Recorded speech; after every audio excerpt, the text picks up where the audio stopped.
pengen tahu nih umat Islam itu supaya bisa ketertarikannya. dikalahin itu gimana gitu kan. Oh, berarti dia mempelajari itu hanya untuk ingin mengetahui Betul, cara melawan umat Islam betul, sendiri. Wah, betul. Masya Allah. Sebelum ada beliau itu jarang gitu ya. Makanya pemerintah itu cenderung nggak mau ngurusin urusan kayak gini nih sebelum Oke. tahun 1890-an Snook gitu gitu ya. Karena nggak ngerti tentang Islam Belanda itu kan. Iya, iya, iya. Dia nggak ngerti tentang Islam, makanya Islam itu dianggap sangat membahayakan semua, pokoknya dihajar, dihabisin.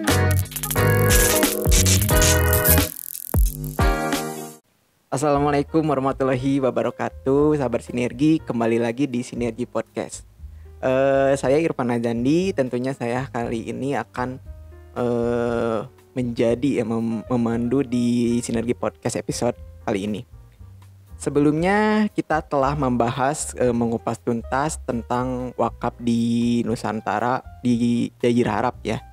Dan di episode kali ini kita akan membahas tentang perkembangan wakaf di era kolonial.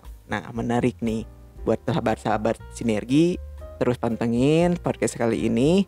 Dan tentunya di bulan Ramadan ini kita jangan lupa untuk terus mengamalkannya, terus beramal. Jangan patah semangat, harus terus bersemangat. Dan jangan lupa untuk sahabat Sinergi yang belum subscribe dulu channel kita.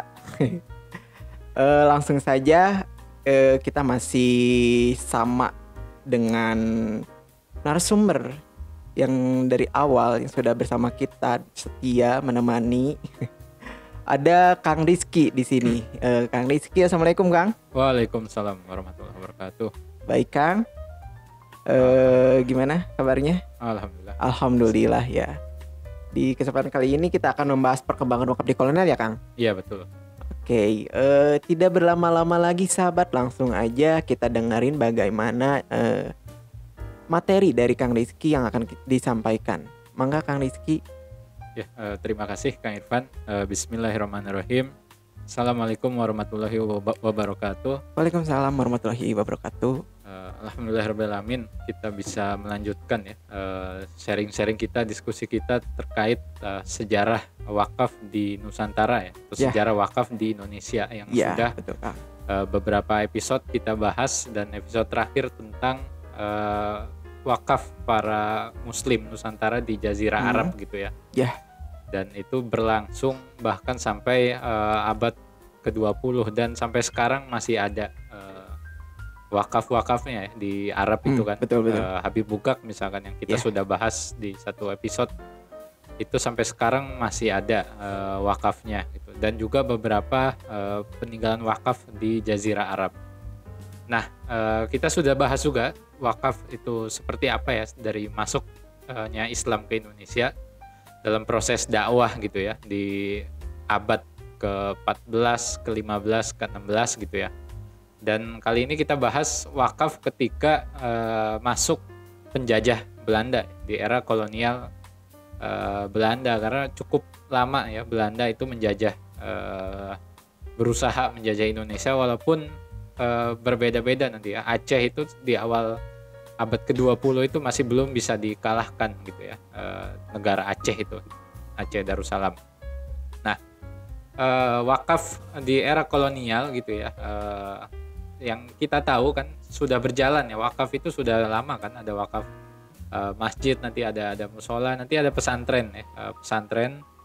Salah satunya munculnya pesantren pun gitu ya, muncul karena penjajahan Belanda gitu ya. Jadi pesantren itu disebutkan ya oleh para sejarawan, salah satunya kenapa misalkan muncul pesantren di daerah pelosok-pelosok misalkan di hutan gitu ya, di pinggir gunung, karena untuk persiapan ya santri-santrinya melawan pemerintahan kolonial Belanda gitu ya, untuk perjuangan. Makanya di bukunya misalkan Rickleff ya di Sejarah Indonesia Modern, terus dalam laporan di Arsip Nasional misalkan dalam gerakan radikal disebutkan di awal abad ke-19 dan 20 itu para pemimpin perlawanan itu ulama dan santri.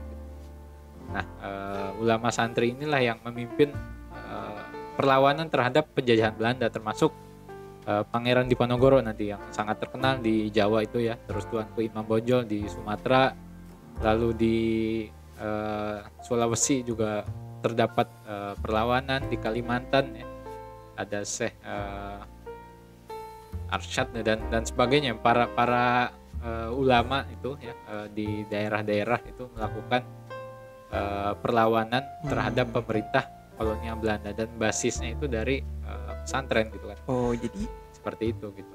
Pesantren tuh zaman waktu itu dibentuk juga untuk melawan juga ya. Jadi pesantren itu kan awalnya kan masjid gitu ya. Iya. Masjid itu ada kiai gitu untuk mendidik gitu ya. Dan masjid itu kan basisnya wakaf tadi ya, kita sudah bahas tuh.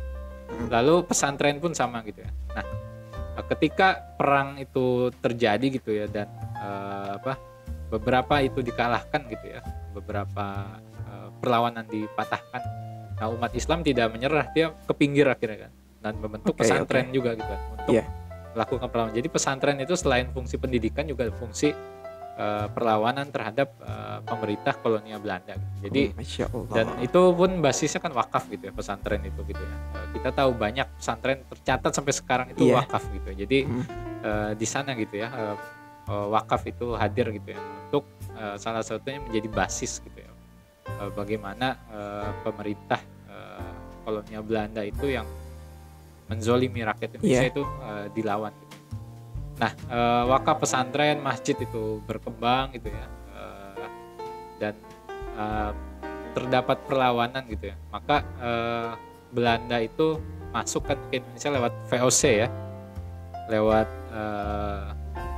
company dia itu, perusahaan dagang milik orang Belanda gitu ya, yang masuk ke Indonesia awalnya tahun 1610-an ya, dan nanti 1619 mungkin baru merebut Jayakarta dan diganti menjadi Batavia gitu ya. Nah, itu di sana terdapat perlawanan nanti dari Sultan Agung dari Mataram itu mengirimkan pasukan gitu ya. Ada namanya, kalau di penguasa di Tatar Jawa Barat itu namanya Dipati Ukur gitu ya. Nah, itu menyerang VOC di Batavia di bawah pemerintahan Sultan Agung dari Mataram. Jadi ini perlawanan ini terus berlanjut gitu ya.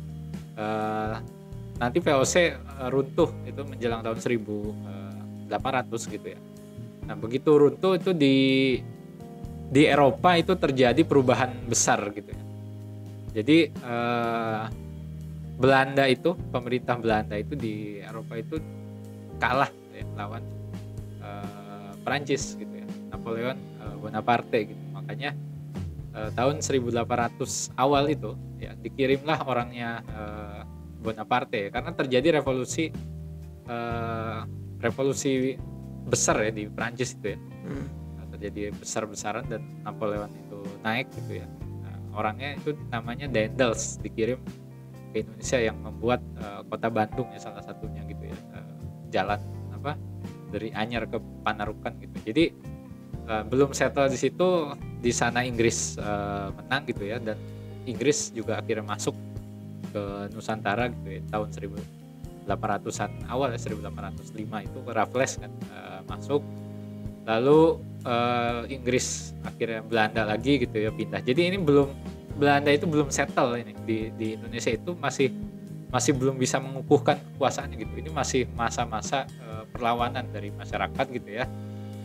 Sampai nanti tahun 1800 ketika Belanda masuk lagi itu mendapatkan perlawanan sangat keras dari masyarakat ya, dipimpin oleh Pangeran Diponegoro di Jawa dan Kiai Mojo. Nah, Pangeran Diponegoro ini perang dan memang membuat Belanda bangkrut itu gitu ya. Puluhan juta gulden itu habis gitu ya, dan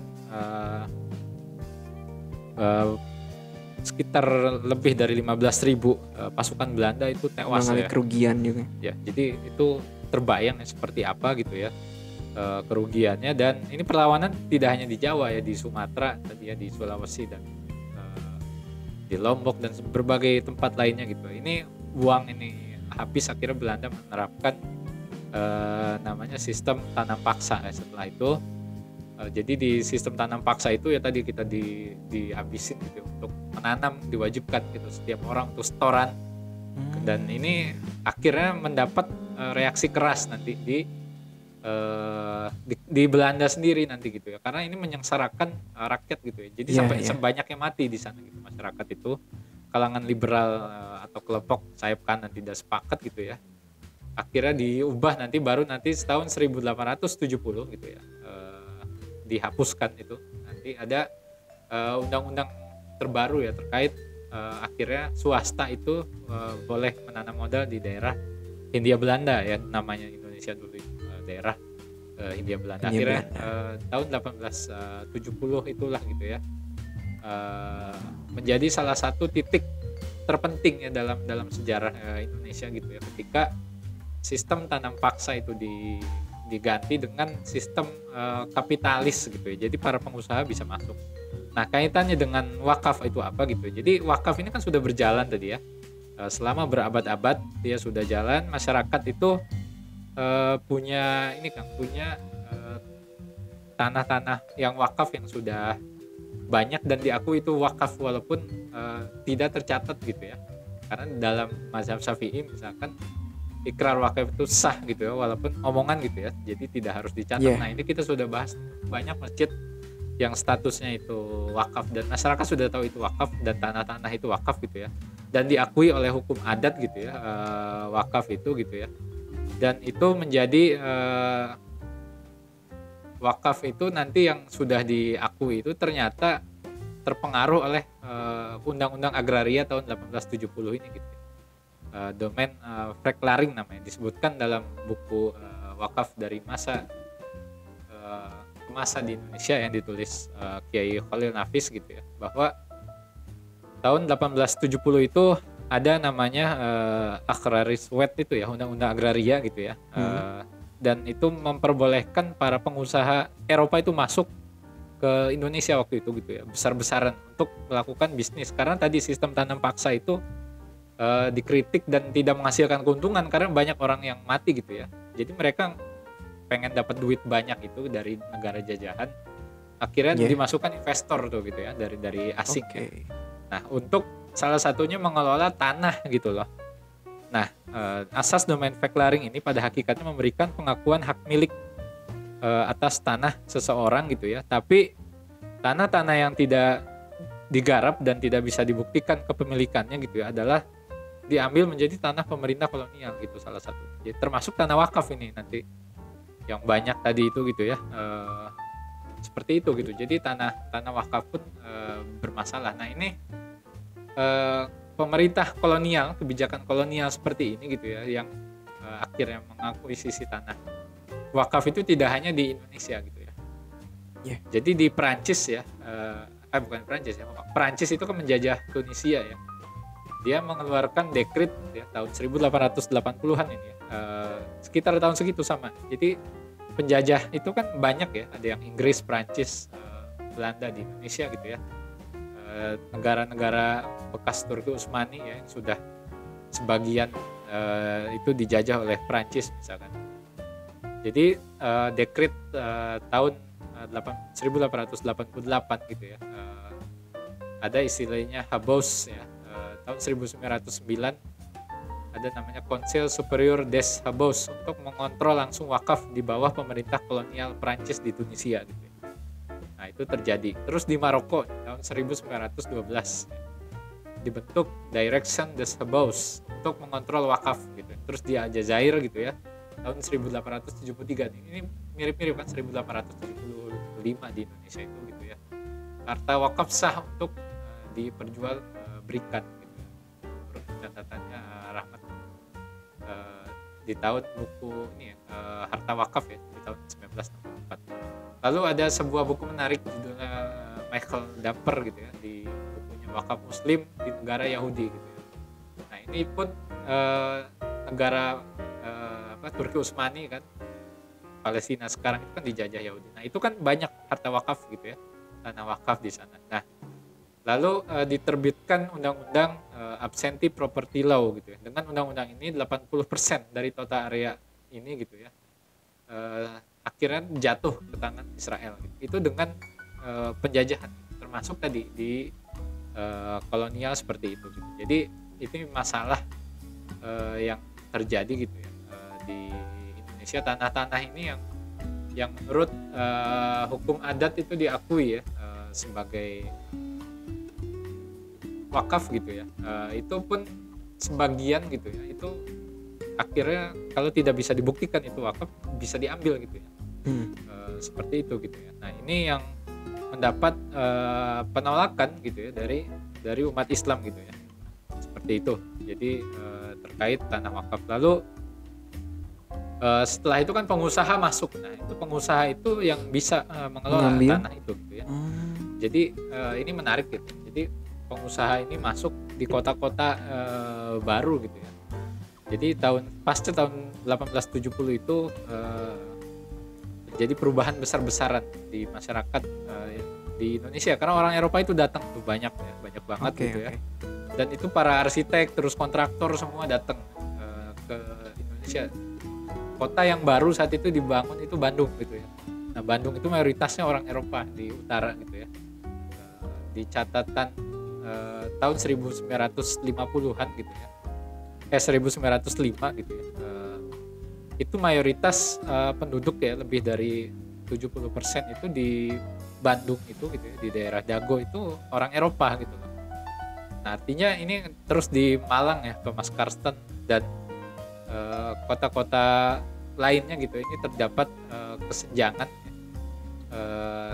sosial di antara masyarakat dengan penduduk Eropa, dan salah satunya tanah tadi yang dipakai. Makanya pabrik-pabrik terus kota-kota gitu ya. Dan ini perlu, kalau mau di riset ini sangat menarik sebetulnya gitu ya. Jadi di tahun 35 gitu ya. Jadi 12% itu di Bandung itu penduduk Eropa, 10% itu Cina. Jadi cukup banyak gitu ya. Nah, persentase ini dari tadi ya 12% Eropa itu mereka menguasai 52% tanah gitu ya. Ini catatannya Haryoto Kunto ya di Bandung gitu ya, di bukunya tentang Bandung gitu. Jadi 52% tanah diperuntukkan untuk orang Eropa tadi ya, dengan undang-undang agraria ini tadi ya, boleh dikelola orang Eropa gitu ya. Terus 8% untuk Cina gitu ya, seperti itu gitu. Jadi masyarakat pribumi itu sisanya gitu, bahkan di bawah orang Eropa yang 12% gitu. Nah itulah yang terjadi gitu ya. Dan wakaf akhirnya salah satunya mungkin menjadi itu juga gitu ya, menjadi tanah yang diperuntukkan untuk bisnis akhirnya gitu ya. Nah kita nggak tahu nih apakah, kalau mau di riset menarik misalkan, apakah tanah di kota Jogja, di kota Bandung tadinya wakaf, sekarang ternyata hotel ini gitu. Bener. Nah itu yang perlu didalami gitu ya. Seperti itu. Lalu nanti wakaf ini diatur akhirnya gitu ya. Nah, pasca 1870 juga Indonesia itu kedatangan seorang orientalis Belanda ya, yang bernama Snok Hurgonj gitu ya. Beliau adalah sebagai penasihat kantor urusan pribumi dan Arab ya. Kantor for Inlandse Zaken gitu ya. Jadi beliau penasehat utama. Karena apa? Karena ini selama ratusan tahun tadi tidak bisa dikalahkan umat Islam. Nah, sampai akhirnya didatangkan Snok ini untuk mengalahkan perang Aceh salah satunya gitu ya. Nah, menurut Snok Hurgonj ini siapa gitu ya. Nah, inilah think tank di balik penerapan politik dan Islam di Hindia Belanda gitu ya. Atau menurut Streetbrink ya, ini jika bakal nanti Departemen Agama lah gitu ya. Ini kantor ini dikepalai Snok. Nah, Snok ini ngasih nasihat ke Belanda, salah satunya nanti ngurus urusan wakaf gitu ya. Iya. Pasca 1875 ini baru settle nih Belanda ini. Sebelumnya banyak perang gitu kan. Baru setelah ini Belanda baru bisa ngurus urusan wakaf secara resmi nanti gitu ya. Karena sebelumnya tadi masih belum bisa tuh, masih banyak peperangan dan sebagainya gitu ya. Nah, dia posisinya advisor ya, si Snok ini. Dia banyak memberikan bukunya berbelasan jilid tuh, ada tentang nasihat Snok tentang haji gitu ya. Nah dia menyimpulkan gini nih, Islam itu dibagi 3 sama dia. Pertama yang urusan ibadah gitu ya. Nah itu tidak usah diotak-atik nih gitu ya. Jadi biarin sholat aja gitu ya. Nanti ada yang kedua urusan sosial. Nah ini harus diawasi gitu ya. Salah satunya nanti ini wakaf gitu. Satu lagi politik. Nah kalau politik sudah harus ditekan gitu ya. Makanya dia mengatur nanti ada rekomendasi terkait haji dan sebagainya gitu ya.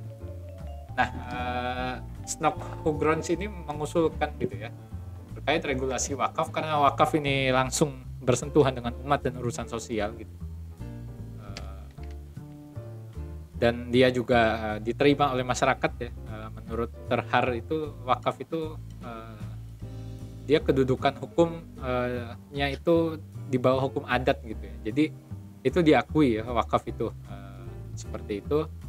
Nah, karena ini wakaf ini menjadi sistem sosial dan ini juga mungkin dianggap harus diawasi ya oleh pemerintah kolonial, maka disebutkan Prof Amelia di sini bahwa wakaf ini ya di zaman itu kolonial diatur dan diawasi pemerintah secara ketat karena ini hukum agraria tadi gitu ya. Seperti itu. Berdasarkan kasus waktu itu Snok-Hughrons gitu ya. Melihat bahwa wakaf ini gitu ya harus diawasi gitu oleh seorang kodi gitu. Dan di kodi di Hindia Belanda itu karena bukan negara Islam nggak ada gitu. Maka Snok mengusulkan bahwa wakaf itu diawasi pejabat Eropa bukan oleh kiai atau pemulung. Nah itu disebutkan seperti itu gitu. Jadi wakaf itu menurut Snok-Hughrons itu diusulkan gitu ya. Nah ini ditemukan di buku nasihat Snok-Hughrons gitu ya. Di jilid 5 halaman 195 gitu. Jadi wakaf itu kalau bisa diawasi betul-betul oleh orang Eropa langsung gitu betul. Seperti itu. Karena ini urusannya besar wakaf itu. Iya. Bisa tadi ya perlawanan untuk dana dan dana pendukung perlawanan dan sebagainya gitu. Seperti itu gitu. Maka di tahun 1905 ini baru dikeluarkanlah kebijakan tentang wakaf dalam surat edaran sekretaris gubernur gitu ya, dalam Byblatt ya, nomor 6996 ya. Talk of the Haufan Muhammadin Bedehuizen gitu ya. Jadi kepala daerah di wilayah Jawa dan Madura, bupati itu dia harus melakukan pendaftaran gitu ya, terhadap aset-aset yang diwakafkan wakaf gitu ya. Termasuk yang mau wakaf harus tercatat gitu ya. Oke. Dan setiap bupati wajib memberikan surat keterangan tentang wakaf-wakaf itu gitu ya. Nah berarti sudah mulai inilah ya. Data-datanya sudah mulai ada gitu. Betul. Nah ini ada plus minus nih gitu. Positifnya data wakaf jadi tercatat. Nah iya. Makanya dalam catatannya penelitiannya Rahmat Janika itu tahun 1900 awal gitu ya, itu peningkatan jumlah wakaf itu melonjak tajam gitu ya. Meningkat. Jadi meningkatnya luar biasa gitu. Karena didata wakaf itu gitu ya. Karena emang sebelumnya kita hanya sebatas tahu aja orang ya. Tidak terdata ya. Jadi tahu itu tanah wakaf, masyarakat tahu gitu kan. Tapi ada yang diambil tadi ya dengan paksa karena tidak bisa dibuktikan. Karena tidak ada pembuktian. Tapi masyarakat tahu itu wakaf. Nah akhirnya didata. Tapi ini ternyata di lapangan itu jadi kacau karena masyarakat kalau mau bikin masjid harus izin ada tanda tangan bupati gitu kan. Iya. Nah ini ditolak oleh umat Islam gitu ya. Ini dianggap campur tangannya terlalu berlebihan karena sebelumnya tidak pernah bikin masjid itu pakai tanda tangan bupati kan. Gitu. Nah bupati sendiri kan dipilih oleh pemerintah kolonial Belanda. Makanya umat Islam ini akhirnya protes nih, banyak yang protes, dan nanti ternyata baru direvisi baru tahun 1931 ya. Oke. Dalam surat edaran tentang tadi ya Toizig van de Rechtering of Muhammadan Bedehuizen Vreda Diesten and Wakaf, disebutkan wakaf itu cukup pemberitahuan aja lah gitu ya. Tidak perlu izin dari gubernur, dari bupati ya, atau dari penguasa gitu ya. Karena ngapain bikin masjid kok harus izin dari penguasa waktu itu gitu ya. Dan ini kan penguasanya penguasa kafir kan, umat Islam Belanda itu gitu. tidak mau gitu diatur-atur gitu ya. Iya betul. Sebelum ada Snoeck-Ogrons tadi gitu. Snoeck-Ogrons ini dia kira dalam tanda petik dia mempelajari agama Islam sampai ke Arab belum ada Arab Saudi waktu itu ya. Ke Jazirah Arab. Dia serius gitu ya. Serius ke negara Turki Utsmani waktu itu gitu ya.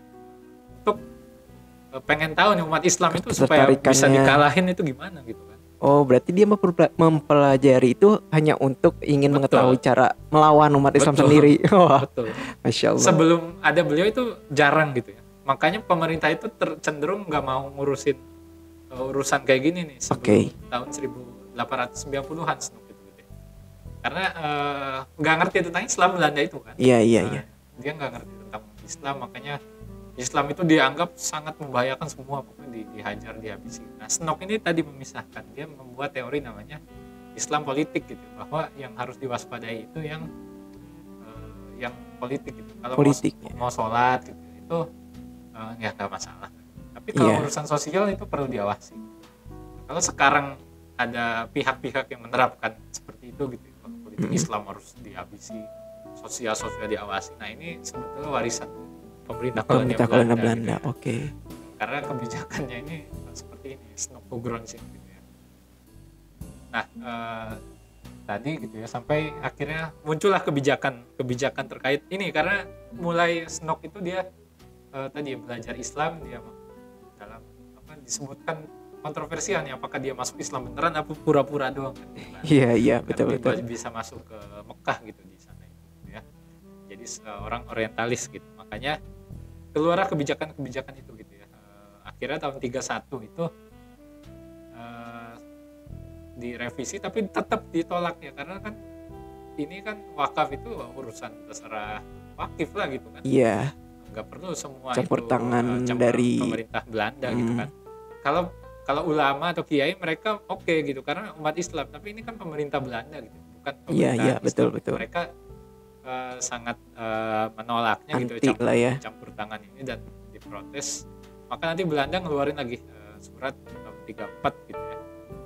Surat edaran ini menyebutkan bahwa masyarakat itu boleh lah gitu mengajukan wakaf, dan bupati tidak mau itu ya terlibat memberikan izin atau apa gitu ya, dipertegas gitu ya. Terus disusul surat by Blad 1935 ya, Theozif van der Rechtering Muhammadanse Bedehuizen en Wakafs gitu ya. Jadi dituliskan di catatan itu ya, peraturan edaran sekretaris gubernur jenderal Hindia Belanda itu, bahwa prosedur wakaf ini gitu ya dijelaskan kenapa sih harus diberitahukan kepada bupati gitu ya, supaya wakaf itu terdaftar gitu. Jadi pemerintah itu maksudnya itu gitu ya, mereka nggak mau terang-terangan kayak dulu gitu ya, misalkan harus izin harus apa. Sekarang dikasih alasannya supaya dia itu terdaftar lah gitu ya. Jadi itu untuk kemaslahatan bahwa nanti harta itu ya adalah wakaf gitu seperti itu. Jadi tidak bisa diklaim seperti sebelumnya misalkan wakaf malah diambil hak milik dan sebagainya gitu. Jadi seperti itu, dan tidak lama setelah itu kan Indonesia merdeka. Jadi itulah perjalanan bagaimana wakaf di era kolonial gitu, dari mulai